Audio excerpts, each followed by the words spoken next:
विठ्ठलाई तू अन रखुमाई तू, विठ्ठलाई तू अन रखमाई तू, माझ्या आयुष्याची खरी कमाई तू.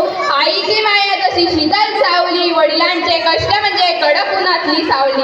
आई वडिलांची महती सांगणारी कविता घेऊन येत आहे सृष्टी चौधरी. स्वामी तुम्ही जगाचा आई विना विकारी. आई आपल्या बाळाला जन्म देते, चालायला शिकवते, बोलायला शिकवते. आई आपल्या बाळाला जीवन कसं जगायचं हे शिकवते. आई आपल्या बाळाला संस्कार देते. आई म्हणजे अंगणातली पावित्र्य तुळस आणि आई म्हणजे वेदनेनंतरची पहिली आरती. कर्तव्याला आणि कर्तृत्वाला पूर्ण करण्याची खंबीरपणे असते. माईक जवळ धर, माईक जवळ धर. आपल्या बाळाच्या मुखावाटी जाणारा घास पाहून तिची भूक नाहीशी होते, ती म्हणजे आई. मग बाप म्हणजे काय? बाप म्हणजे जगण्याचं माप आहे.